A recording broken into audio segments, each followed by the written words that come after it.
Hello, I'm Scott Sackett. Thank you for joining me tonight. If you enjoyed this, please take a second to subscribe and ring the bell for notifications and leave a comment below if you have any comments. Today I'm going to review Mike Mignola's Quarantine Sketchbook, the Quarantine Sketchbook. I picked this book up on a whim. I am not a huge Hellboy fan, I got to be honest. But I do like Mike Mignola's drawing. I just think Hellboy isn't really, it's not a character that really interests me. And when I initially saw this, I thought it was a book of all Hellboy sketches. I heard the story is basically sketches that Mike Mignola auctioned off to go to charity. The proceeds go to, I forget the name of the organization, but it's an organization to raise money to help people, to feed people. And it was something he was doing during the pandemic. I thought it was cool, but I thought it wasn't for me.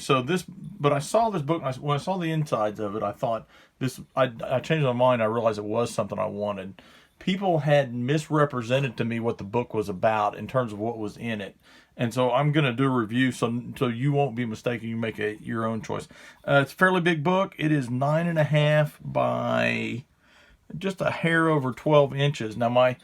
Okay, so let's see what's inside the book. So when you go inside the book, we got here in the flyleaf, Mignola, the Quarantine Sketchbook. First off, there's an introduction by his wife. Short introduction, talks about what the book is about.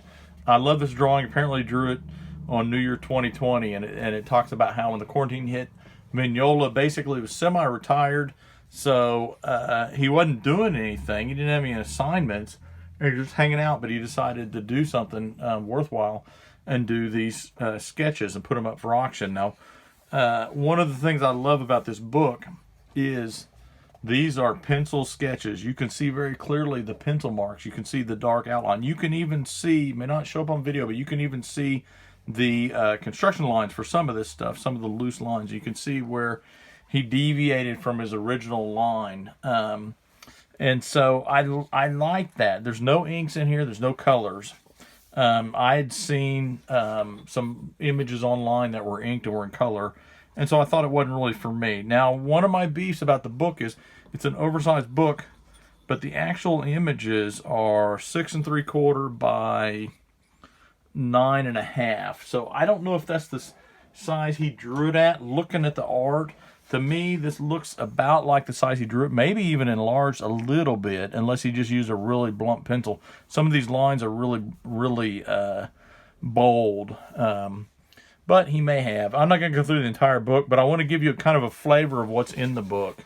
Like I said, Mignola isn't my favorite artist in the world, but I like him. I appreciate what he does. I love this. There's a section of these kind of zombie cowboys. And I love some of the little details. For example, what's great that he does here is see this shading in the hat. It's a series. I'm gonna move it a little bit closer so you can see it. If you'll see, it is a series of hatches. It's like a back and forth kind of motion versus a hatching or versus a hatching, and he kind of builds it up, and it's really cool. I like the way it looks. I love this work. Like I said, I'm not a big fan of his work. I say I like it, but I don't seek it out. I don't read Hellboy on a regular basis. So he did the Cowboys. He did some Marvel monsters. This is the Groot based off the original Groot from the Marvel monster comics that they did in the 50s and 60s. Here's some more of that stuff. Gloom. Son of Gloom, gives you a picture of what the book is about. So here's some science fiction monsters. Of course, this is from Mars Attacks, the creature, and this really plays into Mignola's strengths, I think, which is creature design and a real sense of lighting, and that works really well. This is from this island Earth, and it's a fairly iconic creature from a 50s science fiction movie when there was plenty of run-of-the-mill characters or creatures.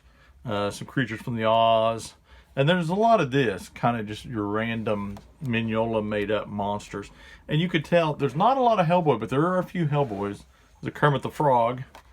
but it's just kind of a weird collection of Mignola drawings, and I really like it. Here's some Adventure Time characters. I'm not a big Adventure Time fan, but it's interesting to see these characters in Mignola's style. Let me see what I missed here. Oh, the Flintstones characters. He did a series of all the Flintstone characters. Apparently raised over $300,000 by doing this. So I don't know how much they sold for. A friend of mine was kind of watching the auctions. But this is a cool book. Super Scroll. I thought the Super Scroll was cool. I thought his version of Scorpion was cool too, from the Marvel Comics. There's not a lot of, there's no Spider-Man. There's no, well, there's a robot Batman, but it's not what oh, right here, giant robot Batman. So you can tell, and it says in the front that Mignola had a lot of fun with it. His wife mentioned that he would talk to her the night before about what he was going to do. There's some characters with vegetable heads. And he would kind of plan out which character he's going to draw the night before. And this is really cool. And as an artist, I find this very inspiring. And it's really cool to see his work. This is probably my favorite ones in here. I don't know what that character is, but just that character with the dinosaur behind it, just really cool. And this really, to me, this plays, or this speaks to Mignola's strengths, which is kind of this weird creature invention. Here's some chess characters. This is somebody called Muna? Oh, Zula. I have no idea who Zula is, but he did many drawings of Zula. Anyway, I don't want to give everything away, but if you like Mignola's work, I recommend it. Oh, there's in the back he put an index, and then there's a thing about him. But if you like Hellboy, I highly recommend this, especially if you like his art. Now, some of my friends like his art, and they like his ink stuff. I like this because it was a look at his pencil work.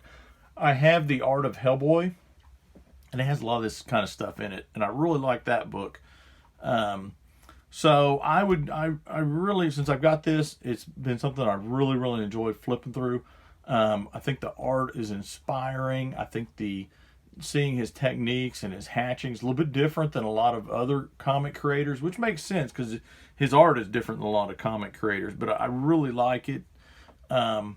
This is something that I've looked through multiple times since I've had it, and I recommend that you at least check it out. And if you're interested, I recommend you get it. It runs $30 to $40, I think, online. Anyway, thank you for joining me. Thank you for checking out my video. If you enjoy this video, please take a second to subscribe to my videos, or to my YouTube channel, and keep an eye out for more videos. Good night.